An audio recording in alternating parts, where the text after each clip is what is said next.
Este es otro video explicativo, en este caso abordando los contenidos de historia de Chile, en este caso en particular el proceso del presidencialismo, ¿ya? La primera parte del presidencialismo que va de 1925 a 1938, al menos en esta presentación. El objetivo es conocer los principales hitos que marcan esta etapa de la historia de Chile. Este video servirá de material de apoyo para primer nivel medio y segundo nivel básico en sus jornadas de mañana y tarde. En la parte inferior aparece el correo electrónico mío y el del programa de integración escolar. Y estos contenidos corresponden a la semana número 15. Sin nada más que decir, comenzamos. La clase anterior, haciendo un pequeño feedback, una pequeña retroalimentación, lo que abordamos fue el parlamentarismo, ¿ya? Como primer gran tema. El concepto de parlamentarismo, esta época de la historia de Chile, donde el Congreso, el Parlamento, tiene una autoridad que logra opacar la figura del presidente a través de estrategias como es la manipulación de los quórum mínimos, la imposibilidad de terminar el debate, eh, la presión que se ejercía a través de la aprobación o rechazo de leyes periódicas, y cómo en el fondo este Congreso, esta oligarquía, gobierna para sí misma, olvidando los problemas de la población. Y eso nos lleva al segundo gran tema, que es la cuestión social, que tiene que ver con todos aquellos problemas a nivel de higiene, de vivienda, de legislación laboral que sufrían aquellos obreros, ¿ya?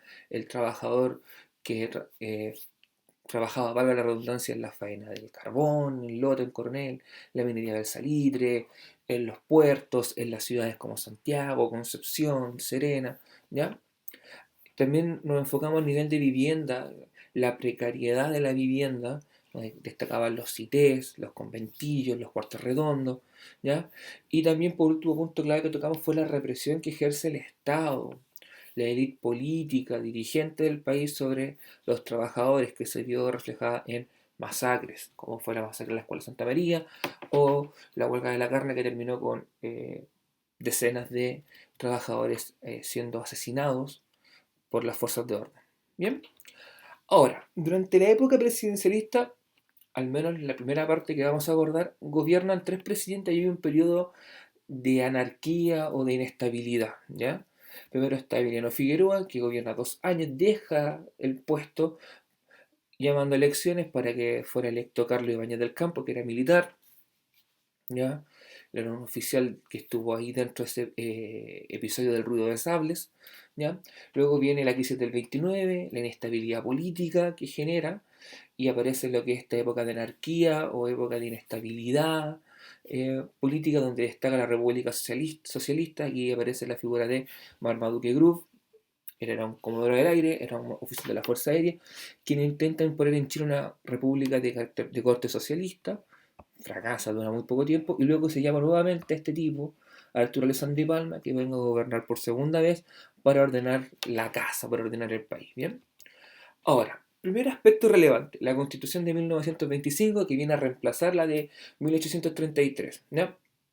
Aquí, si ustedes ven la tabla, está dividida en los poderes del Estado, ya en la columna de la derecha las disposiciones generales. En cuanto al poder ejecutivo, el presidente durará 6 años en el cargo. Y esto será elegido mediante votación directa. Eso quiere decir todas aquellas personas habilitadas para votar, que en un comienzo eran solamente varones, mayores de edad, que supieran leer y escribir, podían acceder a votar, ¿ya? Y debía ganar por mayoría absoluta. Eso significa tener el 50+1. En caso de no ser así, era el Congreso quien tenía que tomar la decisión de ratificar a la persona que había obtenido la mayoría. ¿Ya? Se establecen una serie de medidas para evitar caer en los vicios del parlamentarismo. Un ejemplo de eso es que cuando la ley de presupuesto no se llega a aprobar, automáticamente se aprueba la del año anterior. Eso impedía en el fondo al Congreso eh, controlar al presidente a través de esta estrategia, que era en el fondo no aprobarle el presupuesto y dejarlo sin recursos. Un tercer aspecto relevante que plantea es que el Poder Ejecutivo tendrá una estructura conformada por ministros, subsecretarios o viceministros, directores de servicios, donde entra director regional de salud, de educación, ¿ya? Que hoy en día nosotros lo podríamos asociar a los secretarios regionales ministeriales, los seremis, ¿ya? Y esos son designados por el presidente, es decir, son cargos de exclusiva confianza. En cuanto al Poder Legislativo, se mantiene esta idea de un Congreso bicameral con Cámara de Senadores y Cámara de Diputados, y estos serán elegidos de manera proporcional vía votación directa. ¿Qué significa eso? va a haber una proporcionalidad en cuanto al total de votos que se obtenga, eso indicará la cantidad de cupos que se obtiene. Y en el fondo, si un partido tiene una votación muy grande, va a obtener más cupos que un partido que tuvo una votación pequeña. Bien, y por último, y por segundo, perdón, se establece la incompatibilidad parlamentaria. Eso significa que no se puede ser alcalde y diputado, ministro y diputado, ministro y senador, ¿se entiende? Esa es la idea de la incompatibilidad. O sea, si eres parlamentario no puedes tener ningún otro cargo. ¿Ya? Y en cuanto al Poder Judicial, se mantiene la independencia de este, ¿ya? Que es un poder que trabaja independiente al ámbito político, y se establece su jerarquía, que parte de la Corte Suprema y así va decreciendo hasta los tribunales locales. ¿Ya? Y en cuanto a disposiciones generales, se establece que Chile será un Estado laico, es decir, no tendrá una religión de Estado, podrán votar solamente los mayores a 21 años de edad, siendo el voto secreto. O sea, nadie puede saber por quién yo voté. Se asegura la libertad individuales y la igualdad ante la ley, en teoría. Se crea el Tribunal Calificador de Elecciones, que es la institución encargada de establecer que el proceso sea válido y que no hayan vicios que puedan alterar el resultado final. ¿Ya? Y administrativamente el país se dividirá en provincias y comunas. ¿Ya? Una obra que surge durante esta época, específicamente en el gobierno de Emiliano Figueroa, es la Contraloría General de la República, institución que hasta el día de hoy existe. ¿Ya? Su función principal tiene que ver con fiscalizar las acciones que realizan los funcionarios públicos. En el fondo, es el que va a vigilar que se cumplan o cumplan con lo que establece la ley, que los gastos que ellos proponen o el dinero que reciban se gasten en aquello que se propuso, que en el fondo no se pasen a llevar las atribuciones que tienen como autoridad. ¿Ya? ¿Por qué se da un énfasis en lo económico? Principalmente por un tema de mala práctica en la política, que es la desviación de fondos. ¿Ya? Que eso en palabras simples, que si yo digo voy a gastar 100 en salud, al final gasto 70 y los otros 30 me lo echo al bolsillo, que era algo común en la época. Y eso es lo que buscaba fiscalizar la Contraloría. Y hasta el día de hoy sigue cumpliendo las mismas funciones la Contraloría.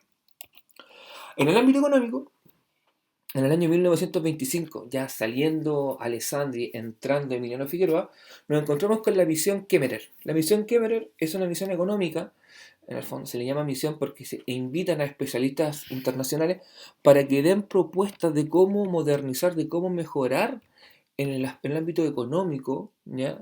En la acción que tenía el Estado en la economía. ¿Qué se establece? En la misión Kemmerer hay tres puntos fundamentales. La instalación del patrón oro. ¿Qué es eso?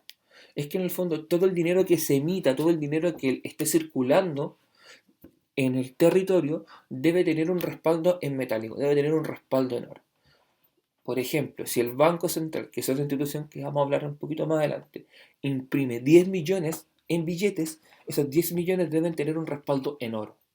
Porque en el fondo era la única forma de que mi dinero no perdiera valor y se inflara. ¿Ya? La segunda es la creación del Banco Central. El Banco Central es una institución descentralizada, independiente del Estado, que es la encargada de emitir billetes y emitir monedas. De hecho, si tú tomas tu billete, un billete que tenga a mano, una moneda, vas a darte cuenta que dice Banco Central de Chile. Porque es la única institución que tiene la potestad, tiene el poder de imprimir dinero. ¿Ya? Y además define la política monetaria. O sea, se va a emitir bonos, se va a emitir deuda, se va a salir a comprar deuda, ¿ya? Se va a imprimir billetes, se va a retirar dinero. Eso en el fondo para ir ejerciendo un control en la economía. Y también se plantea la creación de la superintendencia de bancos. Una superintendencia es una institución que se encarga de vigilar, supervisar el funcionamiento, en este caso de los bancos. ¿Ok? Eso es, en palabras simples. Y eso es lo que plantea la misión Kemmerer y son aspectos que se llevaron a la práctica. Hasta el día de hoy existe el Banco Central, hasta el día de hoy existe una superintendencia de bancos. Hoy en día el patrón no se utiliza, sino que son los activos que tiene el Estado, las empresas estratégicas, el capital que tiene, es aquel que da sustento al dinero emitido. Bien, un aspecto fundamental que comienza a gestarse desde la década del 20 es el ingreso de los militares en la política pública. ¿Ya? Desde el ruido de sables en adelante, los militares tomaron un rol fundamental en la actividad política, destacando la figura de Carlos Ibáñez, quien llegó a ser ministro de Emiliano Figueroa, llegó a tener tal poder que era, en el fondo Ibáñez era el presidente en las sombras. ¿Esto cómo se vio? Emiliano Figueroa deja, en el fondo, llama a elecciones anticipadas diciendo que va a dejar eh, su cargo para que Ibáñez pueda asumir, e Ibáñez asume, siendo el candidato vencedor. ¿Ya? Ibáñez en su gobierno logró hacer muchas cosas. Él era un hacedor de cosas, ¿ya? De llevar obras a cabo. Ahí abajo salen nombradas tres que las vamos a explicar más adelante, como son la formación de la Escuela de Carabineros, la creación de la y un hito político que marca en forma negativa su gestión, que es el Congreso Termal. ¿Ya? La creación de la Escuela de Carabineros y LAN. Ibáñez se dio cuenta de que había un problema en cuanto al mantener el orden público. El orden público no lo podía mantener el ejército. La función del ejército era, en el fondo, prepararse para una posible guerra externa. Por lo tanto, necesitábamos una institución que se preocupara del orden público y de vigilar por el cumplimiento de la ley. Así que se da la tarea de fundar en el año 1927 la Escuela de Carabineros, ¿ya? Construyendo esta institución que su función es, ya dijimos, en el fondo, vigilar el orden público y velar por el cumplimiento de la ley. Y esta estaba en su origen bajo el control del Ministerio del Interior, quien era el encargado de preocuparse de que el Estado de Derecho se cumpla en el territorio. Con el paso del tiempo se perdió, se fue al Ministerio de Defensa y en la actualidad, hoy en día, 2020, ha vuelto al Ministerio del Interior. ¿Ya? Además de eso, Ibáñez ve la necesidad de conectar al país, entendiendo que en las zonas extremas era muy difícil que se llegara vía ferrocarril. Quizá la única forma era el barco, un viaje en carreta o en bus era impensado en la época, por lo tanto crea la línea aeropostal Santiago-Arica, que será la precursora de la línea aérea nacional LAN, que fue fundada en el año 1929 por Arturo Merino Benítez, que es el nombre que lleva hoy en día el aeropuerto de Santiago. ¿Ya? Y su intención era conectar al país. ¿Ya? Ahí arriba se ven los avioncitos como eran estos avioncitos que originalmente se ocupaban para conectar. De hecho era aeropostal, en el fondo era para mandar cartas, era para transporte de pasajeros. Con el paso del tiempo fue mutándose el transporte de pasajeros. ¿Ya? El Congreso Termal es uno de los episodios más de mayor corrupción de la historia de Chile. En el año 1930, el presidente Ibáñez llama a los líderes de los partidos políticos para definir quiénes iban a ser los candidatos al Congreso, así tal cual. ¿Y qué es lo que hicieron? Repartieron las cuotas. Y en el fondo, el número de candidatos que se presentó era equivalente al número total de cupos parlamentarios que habían. Por lo tanto, todos salieron electos. O sea, no hubo competencia, no hubo necesidad de votar. ¿Ya? Y eso es lo que marca en el fondo lo nefasto del Congreso Termal, porque es intervencionismo electoral puro. En el fondo, el presidente se preocupó de colocar en esos puestos o que postularan en esos puestos gente que no fuera problemática para él. ¿Ya? Y si nosotros nos damos cuenta, el total de cupos es el total al número de los candidatos que fueron presentados. ¿Ya? El Partido Radical, el Partido Liberal Unido, el Partido Demócrata, el Partido Conservador, la Confederación Republicana de Acción Cívica. ¿Ya?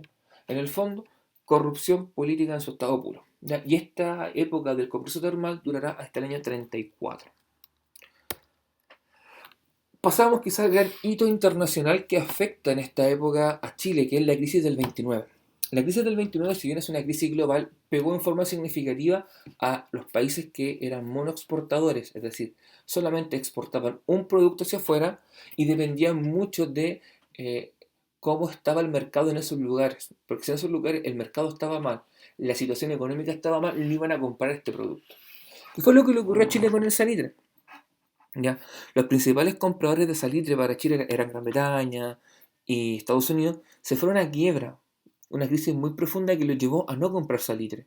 ¿Y qué significó eso? Que el salitre se acumuló, acumuló, acumuló, no se vendió. Al no venderse el salitre, las empresas no obtuvieron recursos y la gente y no le pudieron pagar a sus trabajadores. Se sentían. El Estado chileno dependía en forma significativa de los ingresos que habían a través del salitre. No hay ingresos del salitre, el Estado no tiene plata y se queda sin ni un peso en los bolsillos. Fue a tal nivel que Chile llegó a estar en quiebra, un país quebrado, o sea, no tenía cómo pagar y en el fondo nos quedaba vender nuestro territorio para pagar la deuda, a ese nivel. Y si nosotros vemos la gráfica, observaremos cómo donde está la crisis económica, que aproximadamente está por acá, viene el desplome profundo y significativo. Ya. Esta crisis económica se transforma en una crisis política y social, y eso nos lleva a la anarquía. ¿Qué significa anarquía? La carencia de una estructura de poder del Estado. O sea, en el fondo, no hay un Estado, no hay una cabeza que dirija el país. ¿Ya? ¿Y eso qué significó? Que la población estaba. ¿Por qué ocurre, mejor dicho? Porque estaba desempleada, tenía hambre, las empresas quebraron. ¿Este problema qué no significa? Manifestaciones de gente enojada y quiere soluciones del Estado a nivel político. El presidente Ibáñez renuncia y hay una época de golpes de Estado constantes. Hay gobiernos que duraron semanas, días. ¿Ya? Y a nivel económico Chile estaba quebrado. O sea, la situación del país era nefasta. Eso no significó que tuvimos gobiernos de poca duración con diversos proyectos. Y aquí tenemos un ejemplo de la realidad chilena, que hoy en día tú la puedes volver a ver quizá con la pandemia del coronavirus, que ha significado que la gente no puede salir a trabajar, que no hay ingresos y cosas por el estilo. Ollas comunes, gente en la miseria. Ya, un ejemplo es la República Anárquica, la República Socialista del año 32. Ya cuando Juan Esteban Montero había asumido después de que Ibáñez deja el poder. ¿Ya? Y cuando está en el año 32 gobernando Montero, viene un golpe de Estado donde personajes como Carlos Dávila y Marmaduke Group se instalan en Chile en una república de carácter socialista, que durará unos pocos meses. Ellos proponían alimentación asegurada para todos, fondos subsidios, apoyo del Estado, en el fondo cosas que en la realidad del país no se podían lograr. La época de inestabilidad es bastante importante, ¿ya? Demuestra cómo la fragilidad económica de un país destruye la estructura de esta. Eh, Hubieron muchos gobiernos de corta duración, de días, semanas, hasta que al final Abramo Llaneda, el presidente de la Corte Suprema, porque llegamos al nivel de que el presidente de la República no podía, el Senado, los diputados, el ministro del Interior, tuvo que asumir el presidente del tercer poder del Estado y llamar a elecciones. ¿Y quién sale electo en estas elecciones? Don Arturo Alessandri Palma. Arturo Alessandri, podríamos decir que su segundo mandato tiene tres ejes fundamentales. La defensa, defenderse de un posible golpe de Estado de los militares, para lo que crea la milicia republicana, que es un ejército paramilitar que lo acompañará hasta el año 36, ¿ya? En el fondo siendo una guardia pretoriana, ¿ya? Que saldría a defender al presidente, y además durante esta época se crea la Policía de Investigaciones separándose de Carabineros. A nivel económico aparece la figura de Gustavo Ross Santamaría, el mago de las finanzas le llamaban. Él lleva un programa económico que permite a Chile salir de la crisis, salir de la quiebra, pero con un alto costo social, porque reducción del gasto público, impulsar la producción, crea la Corporación de Venta Nacional de Salitre y el Yodo para intentar hacer que resurja la venta del salitre, pero sobre todo quedó marcado por esta idea de reducción del gasto público, de ser apretado, o sea, de apretarse el cinturón. Y ahí a nivel político se llama elecciones parlamentarias para acabar con el Congreso termal, y un aspecto relevante es que se permite el voto femenino en municipales, ¿ya? Siendo el primer paso para que la mujer obtenga los plenos derechos políticos. Y aquí tenemos a Arturo Alessandri con su perrito Hulk, famosísimo el perro. ¿Ya? Y el último aspecto que vamos a hablar de esta etapa de la historia de Chile tiene que ver con la represión social. Eh, Alessandri, evidentemente, en su segundo gobierno tuvo un carácter represivo, debido a que la gente se seguía manifestando y se manifestaba por estas políticas económicas muy de apretémonos el cinturón, hagamos un esfuerzo. La gente quería soluciones, ¿ya? Eso llevó a que también hubiera tensión entre la población y el presidente. El ejemplo más claro de esta represión social que se lleva a cabo fue la masacre del Seguro Obrero que ocurre y la toma de la Casa Central de la Universidad de Chile en el año 38. Ya Alessandri saliendo del poder. Jóvenes nacionalsocialistas, jóvenes del partido nazi que existía en aquella época en Chile, se toman el edificio del Seguro Obrero y se toman la Casa Central de la Universidad de Chile, intentando un golpe de Estado, intentando obligar que el presidente Alessandri dimitiera a favor de Carlos Ibáñez del Campo. Eh, Esto termina de mala forma debido a que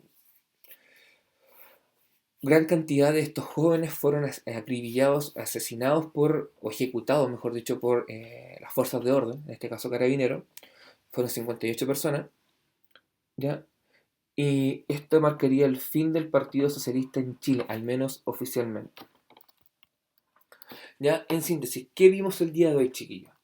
Hablamos del presidencialismo, algunas características, como la misión Kemmerer, donde destaca la creación del Banco Central, la Contraloría General de la República, la Carabineros, ya la crisis del 29, y cómo afecta la época de anarquía, y brevemente algunos aspectos del segundo gobierno de Alessandri y cómo comienza a recuperarse el país.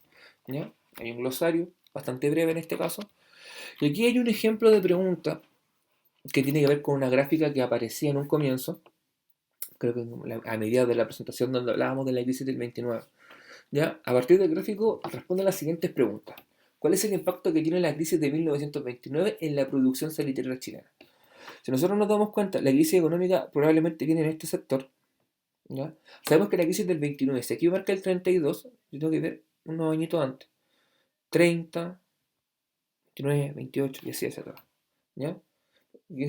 Entonces, si aquí dice que tenemos la crisis del 25, que hay un repunte, nosotros podemos inferir que hay un crecimiento debido a la necesidad de producir alimentos por parte de las potencias europeas. Una caída abrupta, una caída violenta debido a la imposibilidad de vender la producción en una inestabilidad menor que se explica por la devolución de Tacna al Perú. Estabilidad porque se entendía que era parte de un ciclo económico o ninguna de las anteriores. Si yo me doy cuenta de la gráfica, el gráfico cae a pique, así, sin forma significativa. O sea, no puede ser un crecimiento, no puede ser una estabilidad menor, no puede ser estabilidad. La única opción que me queda correcta es una caída abrupta o violenta. ¿Ya? La pregunta número 2 dice, ¿cuáles fueron los valores máximos y mínimos en miles de toneladas que produjo Chile en la época? Que representa la gráfica. 1910, 1932. El valor máximo aproximadamente está cercano a los 3.500. ¿Ya? Y el valor mínimo está menos de 500, por lo cual yo tengo que buscar una alternativa que me marque cercano a los 3.500 y menos de 500, que es la letra E. ¿Ya? Eso sería, chiquillos. Espero que estén muy bien. Cuídense. Por favor, no dejen de mandar preguntas vía correo electrónico mediante el número de celular que ya se les facilitó, en el cual estaremos contestando, chiquillos. Un abrazo, que estén muy bien. Cuídense.